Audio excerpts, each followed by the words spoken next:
કરી દઉં હું ચાલુ કરું? ओके।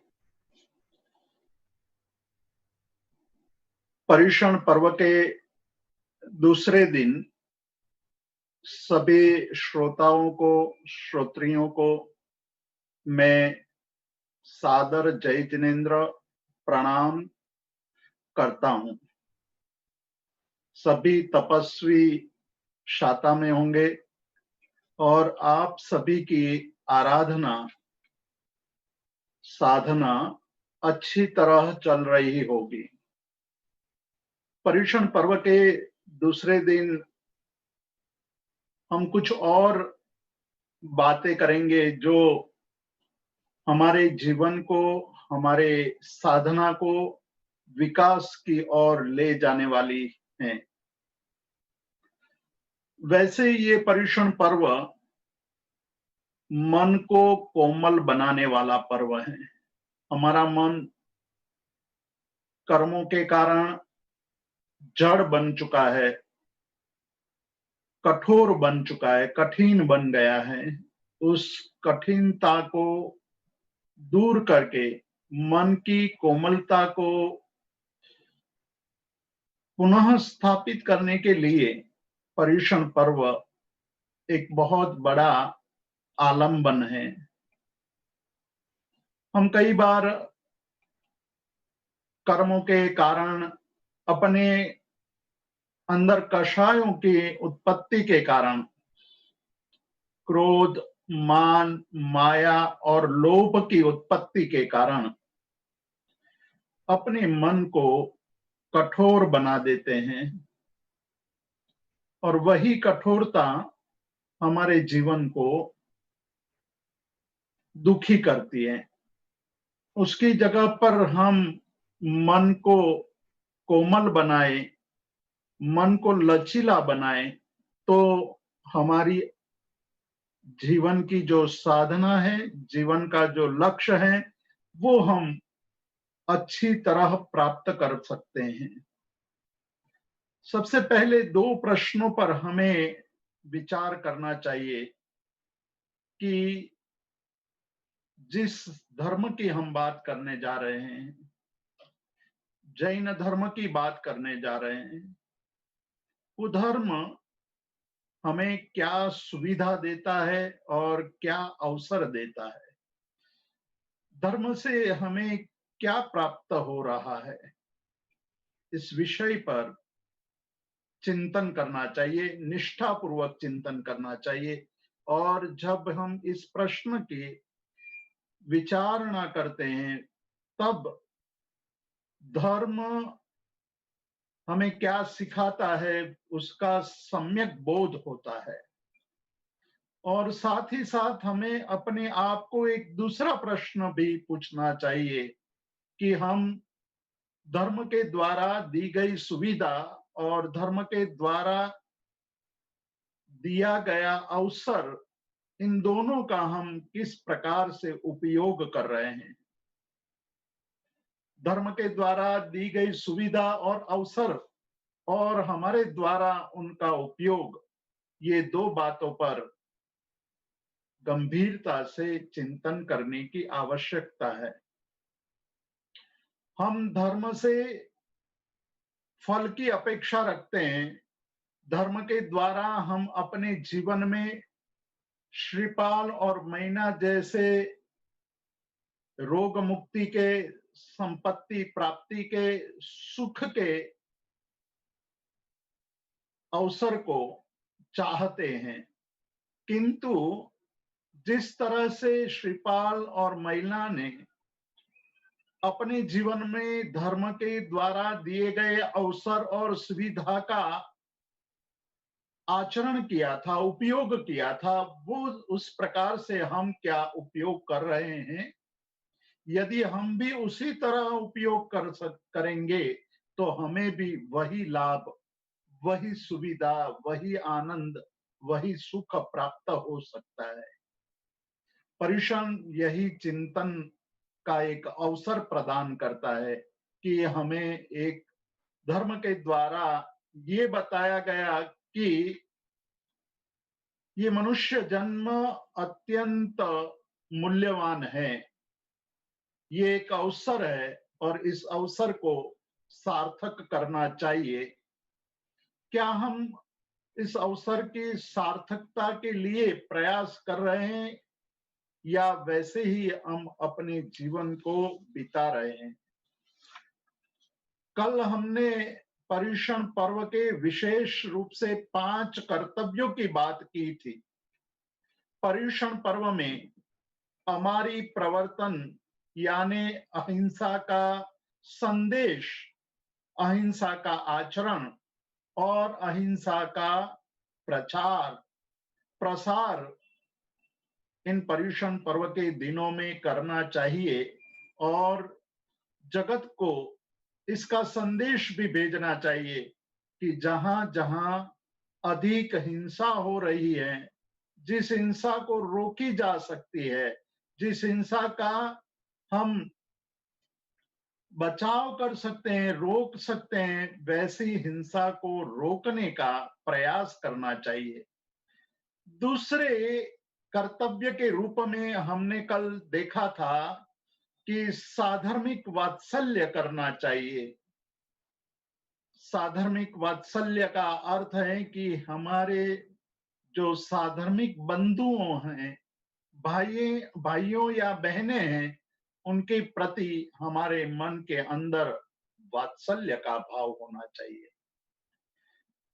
जिस प्रकार से माता अपने संतानों के प्रति वात्सल्य भाव रखती है, उसी प्रकार हमें अपने साधर्मिक भाइयों एवं बहनों के प्रति वात्सल्य भाव रखना चाहिए। संसार के अंदर सभी जीव समान नहीं होते हैं, सबके पास समान धन नहीं होता है, समान शक्ति नहीं होती है, समान बुद्धि नहीं होती है, समान पुरुषार्थ भी नहीं होता है। इसीलिए सबको जो प्राप्ति होती है वो भिन्न भिन्न प्रकार की होती है। कुछ जीव ऐसे हैं कि जिनके पूर्व कर्मों के कारण बहुत सारा पुरुषार्थ करने पर भी बहुत अल्प प्राप्त करते हैं।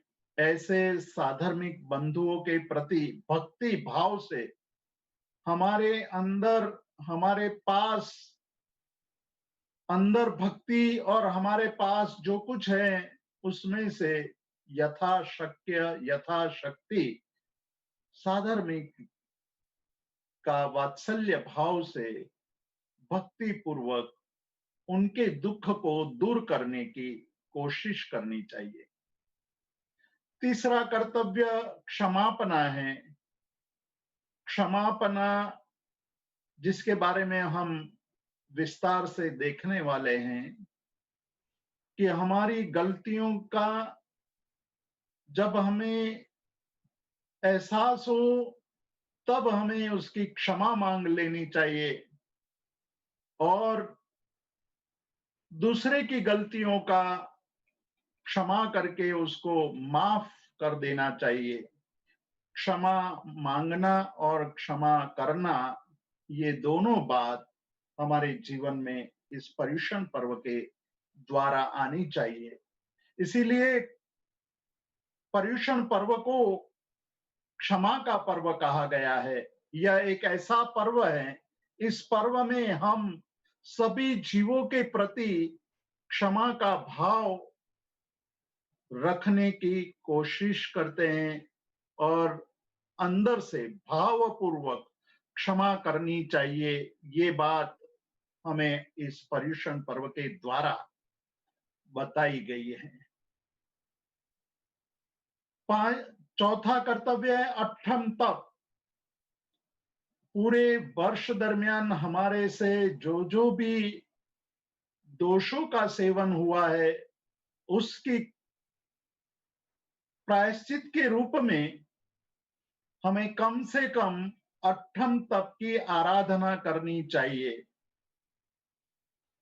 सभी अट्ठम तप नहीं कर पाते हैं तो उनके लिए 3 उपवास संवत्सरी के पूर्व, मतलब संवत्सरी के दिन के पूर्व हमें 3 उपवास कम से कम करना चाहिए। किंतु अभी जो हमारे सामने कोविड-19 का एक महामारी का दौर चल रहा है, ऐसे समय में सभी के अंदर उपवास करने की क्षमता नहीं हो, तो कम से कम 60 60 नौकार वाली नौकार की माला गिननी चाहिए। ये हमारे जो वर्ष दरमियान कम से कम प्रायश्चित का विधान किया गया है, और यह करने से हमारे मन की शुद्धि होती है, हमारे द्वारा किए गए पापों का कुछ अंश से उसकी निर्जरा हो सकती है। 5वां कर्तव्य चैत्य परिपाटी बताया गया है। पर्युषण के संवत्सरी के दिन या संवत्सरी के बाद हमारे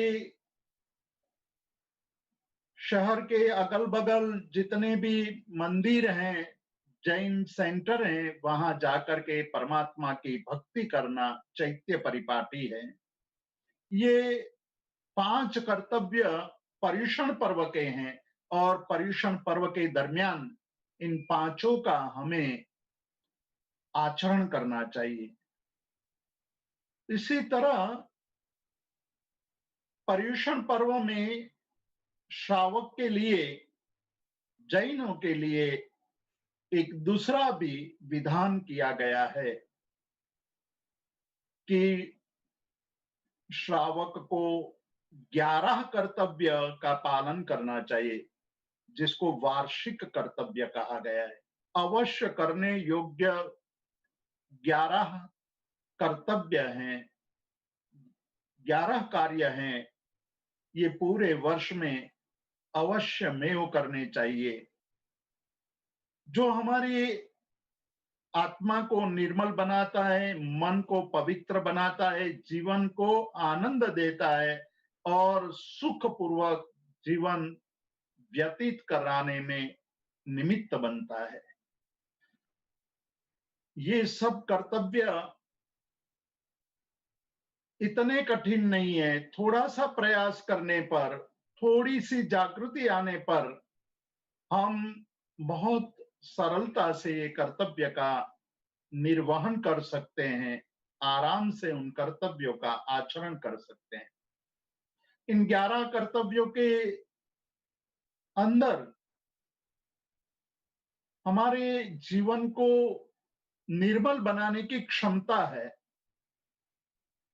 उनको संक्षेप में हम कहना चाहें तो ये पर्युषण पर्व के दरमियान 5 कर्तव्य और 11 कर्तव्य को अत्यंत संक्षेप में समझना हो तो यह कह सकते हैं कि हमारे अंदर परमात्मा के प्रति भक्ति भाव पैदा होना चाहिए।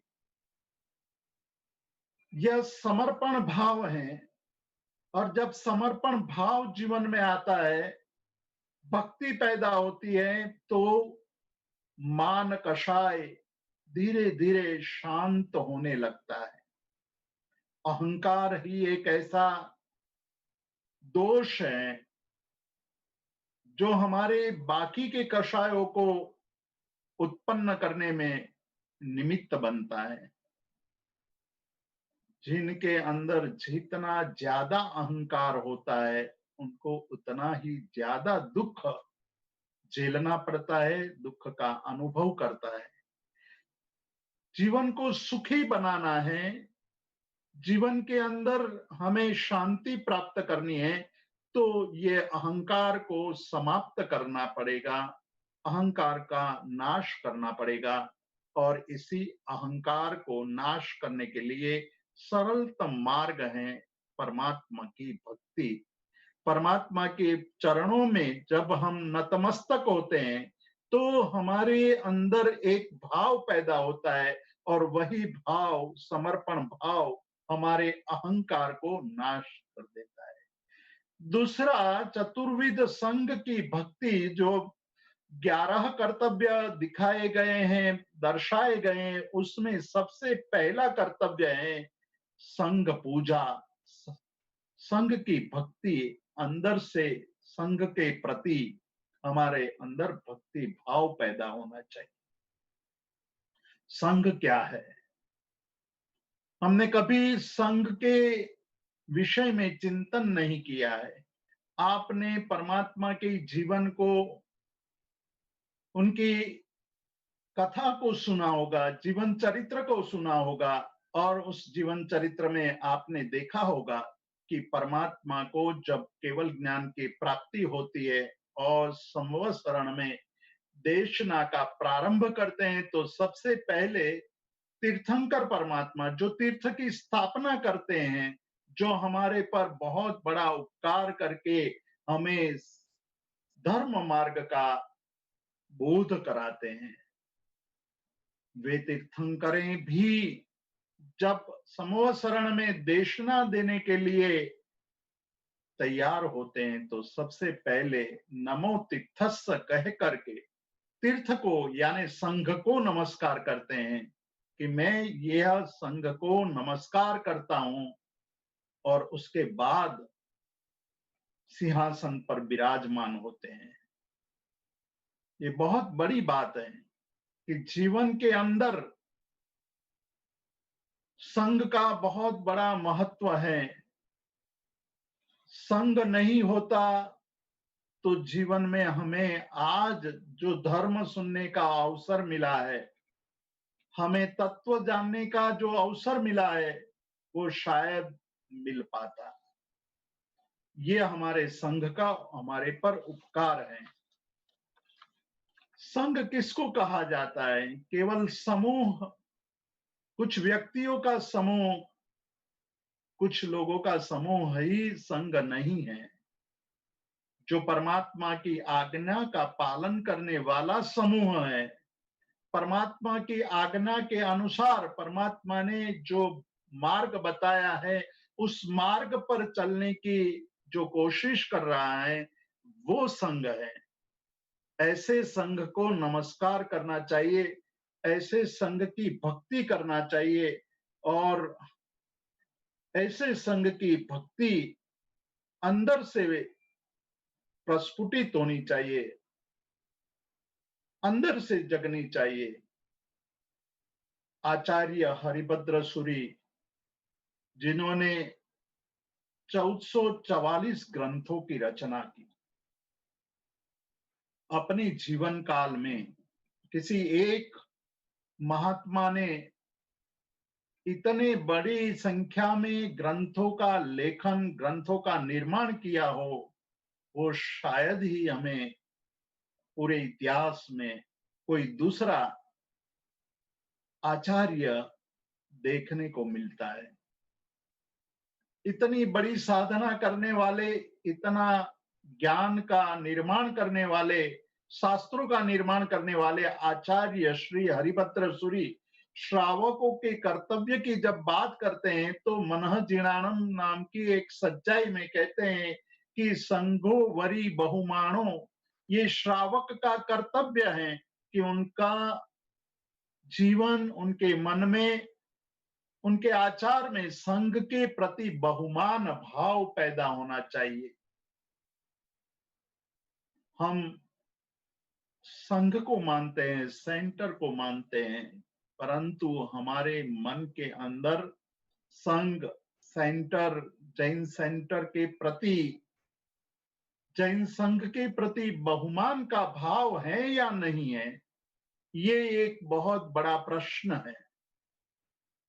हम संघ के, सेंटर के मेंबर तो बन जाते हैं, किंतु मेंबर बनने के पश्चात हमारे मन के भाव कैसे बन जाते हैं? हमारे मन के भावों को हमें संशोधित करना होगा, जानना होगा कि हमारे अंदर किस प्रकार के भाव उत्पन्न हो जाते हैं।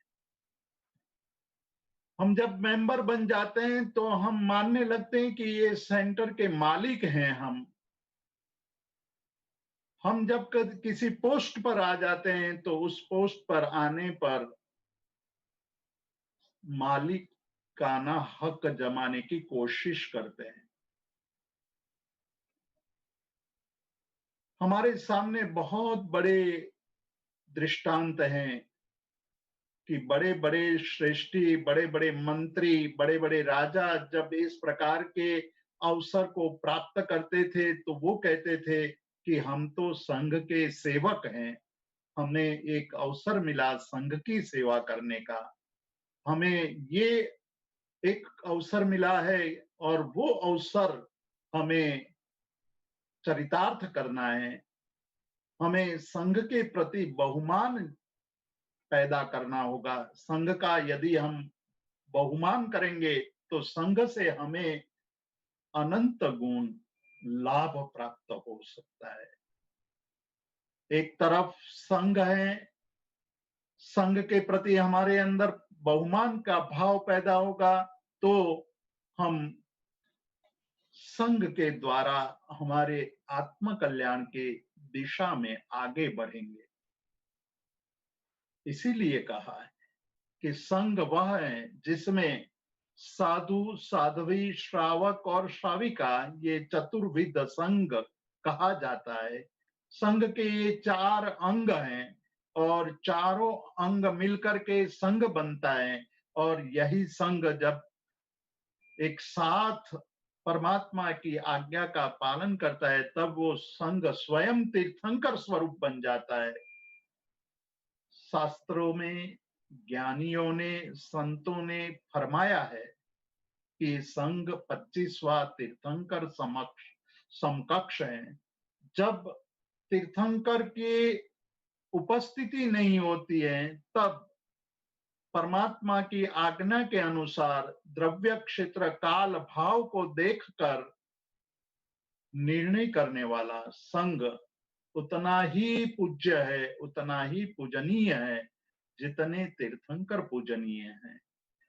हमें ये बात याद रखनी चाहिए और ये बहुमान, संघ के प्रति बहुमान तभी पैदा होता है जब हम सेवक की दृष्टि से संघ के प्रति समर्पित होते हैं। तब जब हम आत्महित को समझने लगते हैं, ये पर्युषण पर्व, ये 11 कर्तव्य या ये 5 कर्तव्य का हम चिंतन करते हैं तो हमारे सामने बहुत सारी बातें स्पष्ट होने लगती है। हमारे अंदर विवेक जागृत होता है। विवेक का अर्थ है जो भेद कर सकता है, स्व और पर का भेद करने वाला विवेकी है। वी उपसर्ग और वीच धातु है, संस्कृत भाषा का यह शब्द है। वह कहता है कि विशेष रूप से जो भेद करने की क्षमता रखता है वही विवेक है। दृष्टांत के रूप में कहा गया है कि जिस प्रकार हंस के सामने पानी और दूध मिला करके रख दिया जाए तो हंस के पास ऐसी शक्ति है कि उसमें से वो दूध को अलग कर देता है और पानी को अलग कर देता है, दूध को ग्रहण कर लेता है, पानी को छोड़ देता है। ये भिन्नता, ये भेद करने की जो शक्ति है, सामर्थ्य है, वही विवेक है। व्यवहार में इस विवेक शक्ति अत्यंत आवश्यक है। ग्राह्य और त्याज्य क्या है उसका यदि हम भेद नहीं कर पाते हैं तो जीवन भर हम वही कार्य करते रहते हैं, वही बातें दोहराते रहते हैं जो हमें पीड़ा देती है। विवेक वो शक्ति है कि जो हमें भेद करना सिखाती है, स्व और पर का भेद, ग्राह्य और त्याज्य का भेद।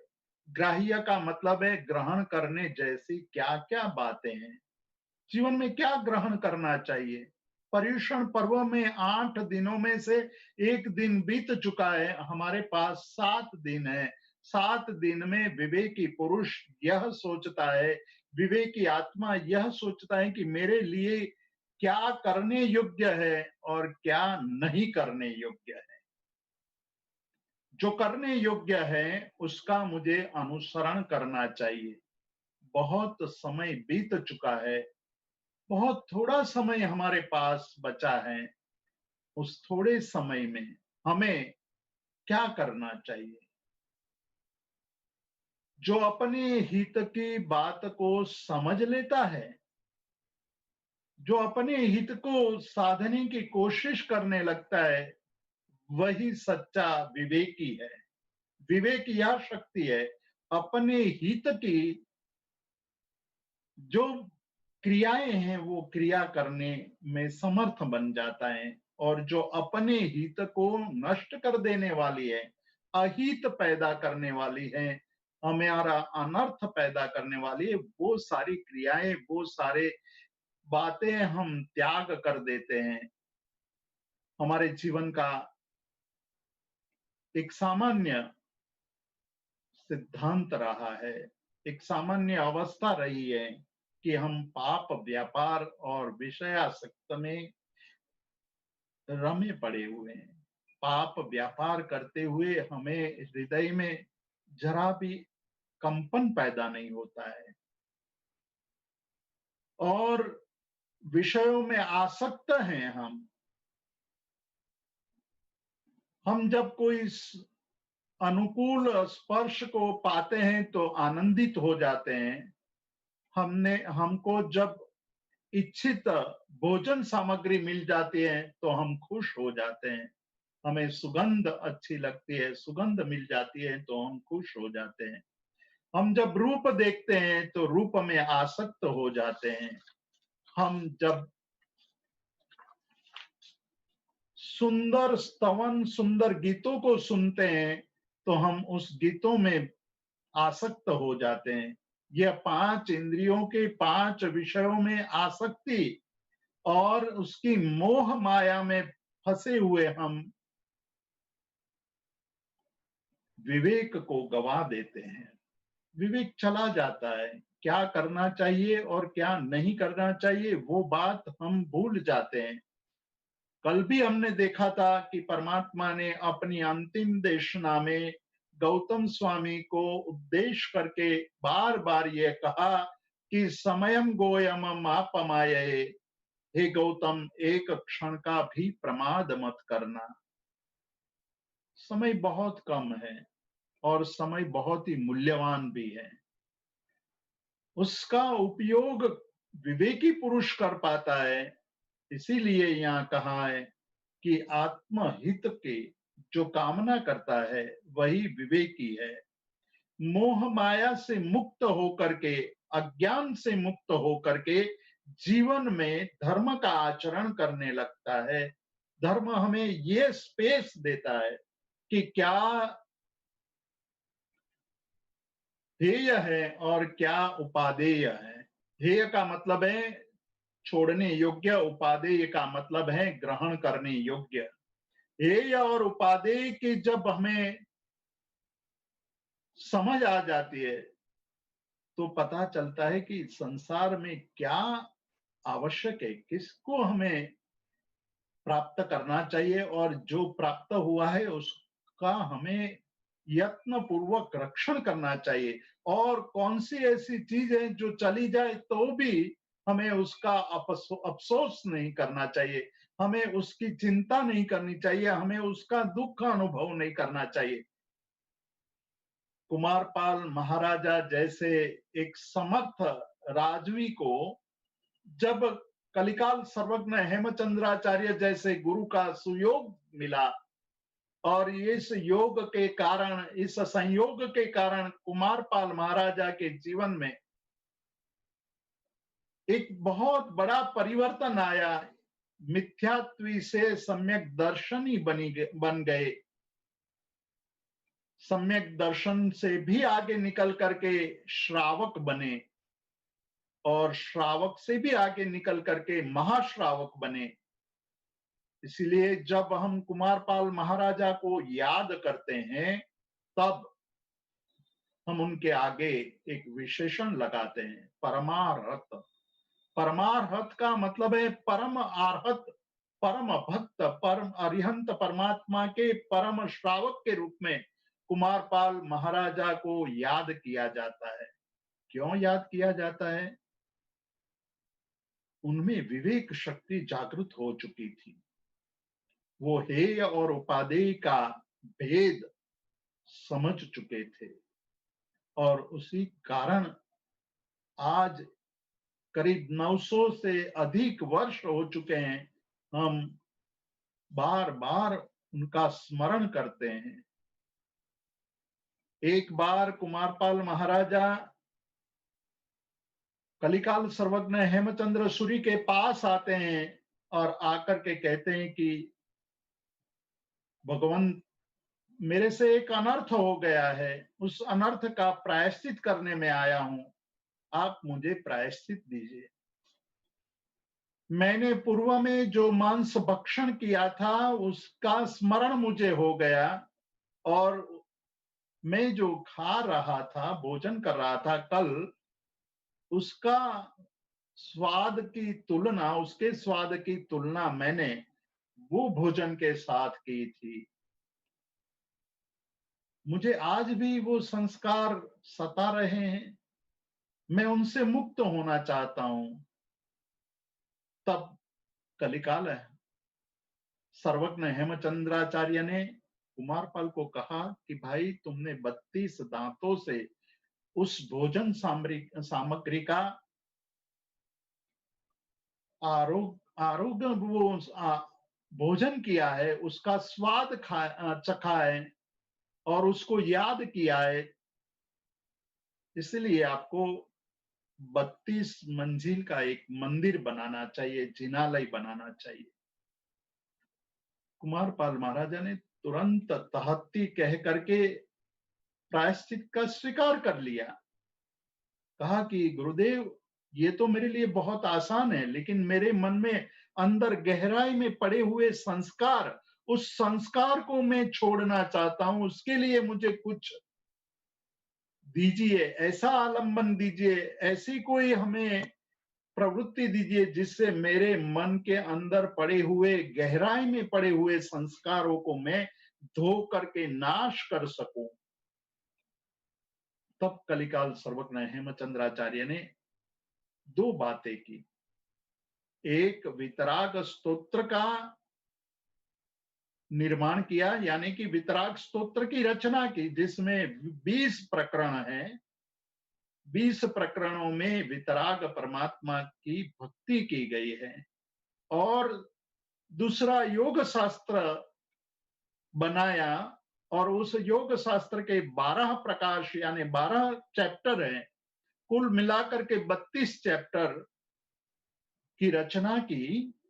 और कलिकाल सर्वज्ञ हेमचंद्र सूरी ने कुमारपाल महाराजा को बुला करके ये दोनों ग्रंथ समर्पित किए और कहा कि इसका स्वाध्याय करना। कुमारपाल महाराजा ने तुरंत ही उसका स्वीकार किया, और वो प्रतिदिन ये 32 चैप्टरों का, दो ग्रंथों के 32 प्रकरणों का स्वाध्याय करने के पश्चात ही अन्न जल ग्रहण करते थे। ये दो बातें, ये दो ग्रंथे हमें एक प्रकार का संदेश देता है कि एक जिनेश्वर भगवान की भक्ति और दूसरा ज्ञान, ये दो बात यदि हमारे जीवन में आ जाती है तो हमारे लिए बहुत बड़ा कार्य हो सकता है। वहां कुमारपाल महाराजा जब ये योग शास्त्र का अध्ययन करते थे, तो वो अध्ययन करते करते वो कहते हैं कि हे परमात्मा, मुझे भविष्य में मेरे धर्म के प्रभाव से इस पूरे संसार का साम्राज्य मिल जाए, 6 खंडों का स्वामित्व मिल जाए, मैं इस पूरे संसार का, पूरी दुनिया का मैं स्वामी बन जाऊं, अर्थात मैं चक्रवर्ती बन जाऊं, और मुझे तुम्हारा शासन न मिलने वाला हो, तो मुझे वो चक्रवर्ती पद नहीं चाहिए। और आगे चल करके कहते हैं कि यदि मुझे निर्धन बन करके घर घर भटकना पड़े, भिक्षा मांगनी पड़े, तो भी मुझे मान्य है, यदि मुझे आपका शासन मिल जाए। ये बात बहुत बड़ी बात है।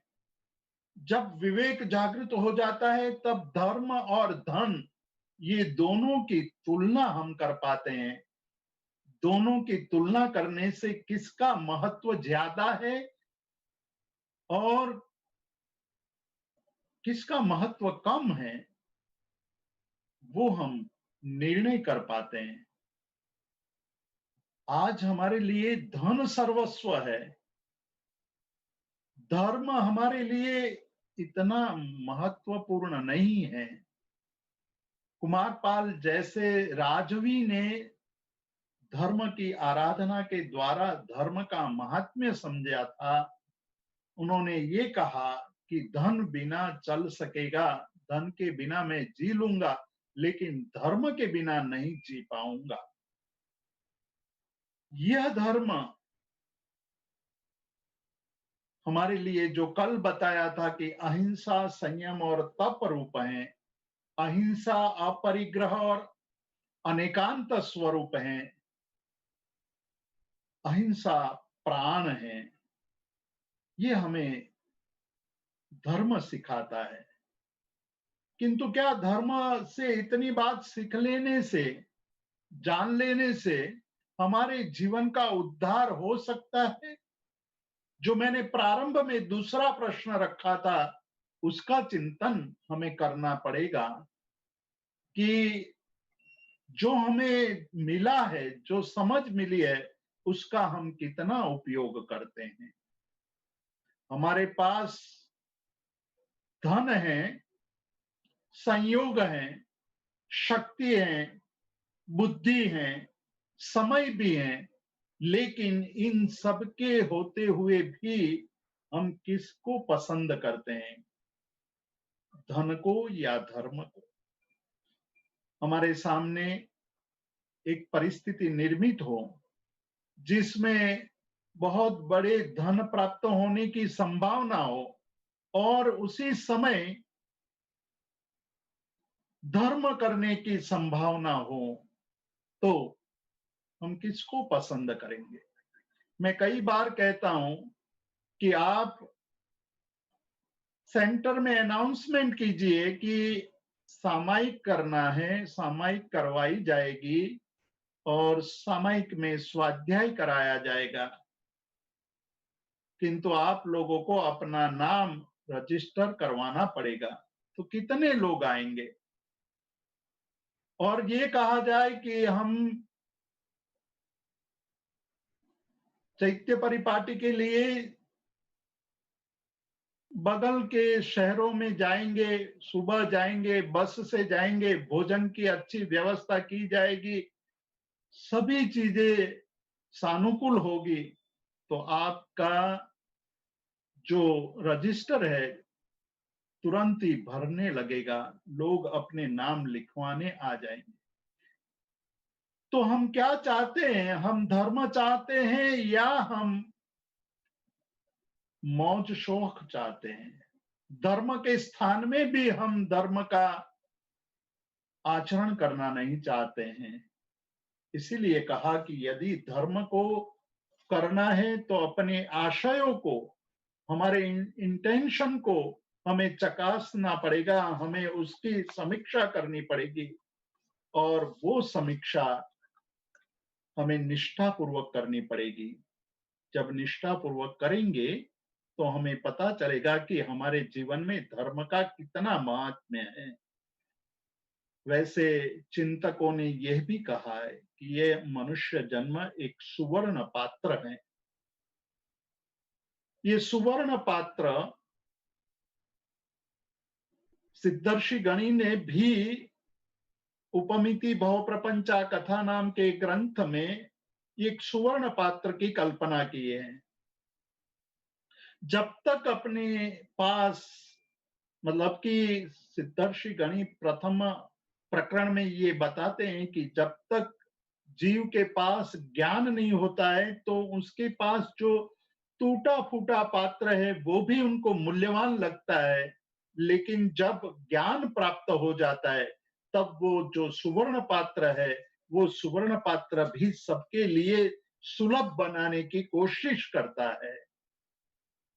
ये मनुष्य जन्म एक सुवर्ण पात्र है, एक सोना का, गोल्ड का एक पात्र है। उस पात्र में हम क्या भरते हैं? हमें एक अवसर मिला है कि हम इस सुवर्ण पात्र को किस तरह भरे, उसमें क्या भरे। हम उसमें कूड़ा करकट और रद्दी सामान भरना चाहेंगे या उसमें रत्न भरना चाहेंगे? बेशक हम रत्न भरना चाहेंगे सुवर्ण पात्रों में। ये सुवर्ण पात्र में रत्न का मतलब है गुणों को भरना। जब हम इस मनुष्य जन्म को इस तरह से देखेंगे तो हम अंदर रत्न को भरने की कोशिश करेंगे, गुण रूपी रत्न को भरने की कोशिश करेंगे। और हमें ये एक अवसर मिला है, एक विवेक शक्ति मिली है, शास्त्र का अध्ययन करने का अवसर मिला है। बहुत सारे स्वाध्यायकार पूरे वर्ष दरमियान आते हैं और आज के जमाने में, आज के युग में तो और भी सुलभ हो गया है। निरंतर वेबिनार हो रहे हैं, वेब पर स्वाध्याय हो रहे हैं। आप जितना स्वाध्याय करना चाहें उतना अपने घर में बैठे बैठे कर सकते हैं। तो मन में ये भाव आना चाहिए कि हमारे लिए यह समय सुवर्णमय समय है, उसको हम अपने जीवन में चरितार्थ करें और अंदर से हमारे आनंद का भाव पैदा होना चाहिए। एक अंदर बहुत बड़ी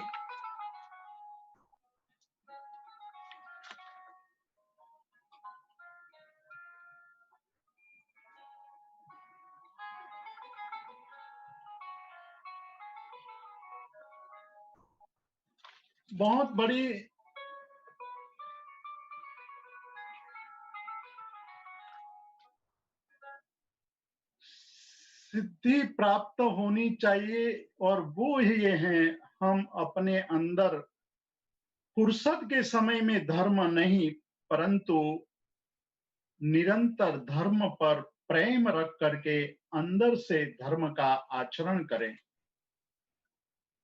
शास्त्रकारों ने फरमाया है कि कम से कम हमें जीवन में शक्ति हो, शक्ति के अनुसार तप करना चाहिए। पर्युषण हमें यह संदेश देता है कि शक्ति अनुसार तप का पचकान करना चाहिए, शक्ति के अनुसार सहनशील बनना चाहिए। जैन धर्म ने उपसर्ग और परिसह को सहने की बात कही है। हम जितना उपसर्ग सहने की कोशिश करेंगे उतनी कर्म निर्जरा होगी। परिसह को जितने की कोशिश करेंगे उतना ही हम अधिक कर्मों की निर्जरा कर पाएंगे। सहनशीलता बढ़ानी चाहिए, व्रतों का पालन करना चाहिए और हमारे पास धन है तो उसमें से थोड़ा भी दूसरे को मदद करके उनके दुख को दूर करने की कोशिश करनी चाहिए। ये बात साधर्मिक भक्ति की बात है कि हमारे पास जो है उससे उसका उपयोग यदि दूसरे के लिए हो सकता है तो हमें वो करना चाहिए। हम जब पर्युषण आता है तब पुण्य श्रावक की बात करते हैं। एक ऐसा श्रावक जो परमात्मा महावीर के समय की घटना है, बहुत बड़ी समृद्धि का त्याग कर करके निर्दोष जीवन जीने की कोशिश करता है। और निर्दोष जीवन जीने के लिए उन्होंने व्यवसाय चुना, सूत की पूनी बेच करके अपने जीवन निर्वाह करने की कोशिश की। जब पता चला कि सूत के वो पूनिया बेच करके उतना ही कमा सकते हैं कि एक दिन में दो आदमी, दो व्यक्ति एक बार खा सके, उससे ज्यादा कमाने का संभव नहीं था। उससे ज्यादा धन उससे अर्जित नहीं हो पाता था। लेकिन मन में भाव था कि साधर्मिक मेरे कल्याण मित्र हैं, वही मुझे, जब मैं प्रमादी हो जाऊं, मुझे कोई तकलीफ आए, भावों की तकलीफ आए, तब मुझे सजग रखने वाले मेरे साधर्मिक बंधु हैं। और दूसरी बात कि ये साधर्मिक बंधु, हो सकता है कुछ भावों के बाद वो तीर्थंकर बनने वाले हो, गणधर बनने वाले हो, केवली भगवंत हो। उस समय मैं कहाँ होऊंगा मुझे नहीं पता, तो मैं आज ही वैसे जीवों की भक्ति कर लूं। ये एक उच्च भाव साधर्मिक भक्ति के पीछे रहा हुआ है। और उसने अपनी पत्नी को कहा कि भाई, हमारे पास तो इतना धन नहीं है और हम उतना अधिक धन अर्जन भी नहीं कर पाते हैं, पर मेरे मन में साधर्मिक भक्ति की बात है, क्या करे। पत्नी भी बड़ी धार्मिक थी, सुलझी हुई थी, पति की बात को भांप लिया था। तुरंत ही उन्होंने कहा कि इसमें कौन सी बड़ी चिंता की बात है, हम जितना कमाएंगे उतने से बहुत अच्छी तरह हम साधर्मिक भक्ति कर पाएंगे। एक दिन आप उपवास कर लेना, एक दिन मैं उपवास कर लूंगी, कोई बड़ी बात नहीं है। कर्म की निर्जरा होगी और साधर्मिक भक्ति भी होगी। और यह साधर्मिक भक्ति का जो मूल्य है, परमात्मा ने उसका स्मरण किया। श्रेणिक महाराजा उनके घर गए। क्यों गए? श्रेणिक महाराजा जैसा परम श्रावक परमात्मा का, और वो अपने जीवन काल में केवल 3 बार अपनी प्रजा के घर गए हैं, केवल 3 बार। एक बार वो मम्मल शेठ की समृद्धि देखने के लिए मम्मल शेठ के घर गए थे। एक बार शालीभद्र की संपत्ति को देखने के लिए शालीभद्र के घर गए थे। और आज वो पुण्य श्रावक के पास आए हैं, उनकी सामायिक का, एक सामायिक का फल लेने के लिए, खरीदने के लिए आए थे। साधर्मिक कैसा होता है? जब राजा ने पुण्य श्रावक के पास उनके एक सामायिक की मांग की, याचना की, तब पुण्य श्रावक ने कहा कि राजा जी, इससे बड़ा अवसर कौन सा हो सकता है। आप मेरे घर पधारे हैं, मेरे सारे सामायिकों के सभी फल को मैं आपको समर्पित कर देता हूं। लेकिन आप जानते हैं, हम भी जानते हैं कि पुण्य की कमाई है, वो किसी को देने से दी नहीं जाती है।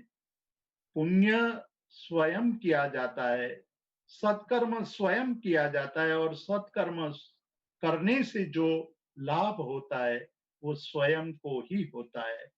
तो ये बात हमें इस पर्युषण पर्व में देखनी है, उसका आचरण करना है कि साधर्मिक हमें मिले, साधर्मिक की भक्ति करने का अवसर मिले, तो बहुत भावपूर्वक, बहुमान पूर्वक हमें साधर्मिक की भक्ति करनी चाहिए। तीर्थ यात्रा की बात कही गई है, स्नात्र पूजा की बात कही गई है, देव द्रव्य की वृद्धि का विधान किया है, कर्तव्य के रूप में कहा है, महापूजा की बात, रात्रि जागरण की बात कही गई है। आठवें कर्तव्य के रूप में श्रुत ज्ञान की भक्ति की बात कही है। यशो विजय जी महाराज महोपाध्याय, जो पिछले 500 वर्ष में सबसे ज्ञानी के रूप में विश्व भर में विख्यात हैं। उनके ज्ञान की सीमा अपार थी और इसीलिए उस जमाने में ये कहा जाता था कि साक्षात सरस्वती पुरुष के रूप में अवतरित हुई है। इसलिए उपाध्याय यशो विजय जी का एक उपनाम कुरचाली सरस्वती के नाम से प्रसिद्ध हुआ था, दाढ़ी वाली सरस्वती। यदि आपको सरस्वती को देखना है तो उपाध्याय यशो विजय जी को देख लो। कोई विषय ऐसा नहीं था, कोई ग्रंथ ऐसा नहीं था कि जो उपाध्याय यशो विजय जी ने पढ़ा ना हो, उस पर अपनी कलम चलाई ना हो। संस्कृत भाषा हो, प्राकृत भाषा हो, गुजराती भाषा हो, कोई भी भाषा हो, दर्शन का विषय हो, अलंकार का विषय हो, व्याकरण का विषय हो, कर्म का विषय हो या सज्जाई का विषय हो, सभी विषय पर उनकी अस्खलित रूप से प्रज्ञा, उनकी बुद्धि विचरण करती थी। ऐसे यशो विजय जी महाराज ने एक बहुत मूल्यवान बात कही है। उन्होंने ये कहा कि भवियण को, भव्य जनों को इस पंचम काल में सबसे बड़ा आधार हो तो दो ही चीज का आधार है, जिन प्रतिमा जिन आगाम भवियण को आधार रे। मतलब भव्य जिनों के लिए, भव्य जनों के लिए इस काल में जहां धर्म दुर्लभ है, जहां धार्मिक जनों की संगति दुर्लभ है, ऐसे समय में दो चीज हमारे लिए आधार बन सकती है, एक जिन प्रतिमा और दूसरा जिनागम। जिन प्रतिमा ये भक्ति का प्रतीक है, हमारे अंदर भक्ति की ज्योत जगाती है जिन प्रतिमा, और जिनागम हमारी बुद्धि को निर्मल बनाती है। जिनेश्वर भगवान की वाणी हमें ये आगम के द्वारा जानने को मिलती है। तो इन दिनों में, पूरे वर्ष में, हमें ये कर्तव्य के रूप में अपने जीवन में स्थान देना चाहिए कि मुझे जब भी कोई अवसर मिले तो मैं श्रुत की भक्ति करूंगा। श्रुत मेरे लिए भक्ति का स्थान है, भक्ति का साधन है। मुझे जहां भी अवसर मिलेगा मैं ज्ञान की भक्ति करूंगा और ज्ञान की आराधना करूंगा। जैन धर्म ही एक ऐसा धर्म है कि जिन्होंने ज्ञान की आराधना के लिए ज्ञान पंचमी जैसा एक अनुष्ठान दिया है। पंचमी के दिन तपश्चर्या करना, ज्ञान की भक्ति करना, ज्ञान के कायोत्सर्ग करना, ज्ञान के स्वस्तिक करके ज्ञान के स्तुति करना, ये सब जैन धर्म में बताया गया है। ज्ञान पूजा के साथ साथ तत्व ज्ञान का अभ्यास भी ज्ञान की भक्ति है। और ये अवसर हमें मिला है कि हम अपने जीवन में ज्ञान, ज्ञानी और ज्ञान के साधन की भक्ति करें। ज्ञान की भक्ति यानी हम तत्व ज्ञान का अभ्यास करके उसको समझने की कोशिश करें। ज्ञानी की भक्ति मतलब हमें ज्ञान पढ़ाने वाले हमारे गुरुजन, हमारे आचार्य, हमारे उपाध्याय, उनको हम भक्ति पूर्वक नमस्कार करें, उनकी भक्ति करें। और ज्ञान के साधन यानी पुस्तक है, कलम है, सापड़ा है, आदि आदि अनेक ज्ञान के साधन है, उसका हम बहुमान करें। आचार्य हरिभद्र की बात हम करके आए हैं। 7वीं शताब्दी के इस महान आचार्य के जीवन में आपने कभी कल्पना की होगी या नहीं, मुझे नहीं पता, लेकिन मैं जब ये बात सोचता हूं कि एक जन्म में एक व्यक्ति 1444 ग्रंथों की रचना किस प्रकार से की होगी। निरंतर ज्ञान के लिए समर्पित ये आचार्य जब ग्रंथ लिखने बैठते थे तब समय को भूल जाते थे, अंधेरा हो जाता था।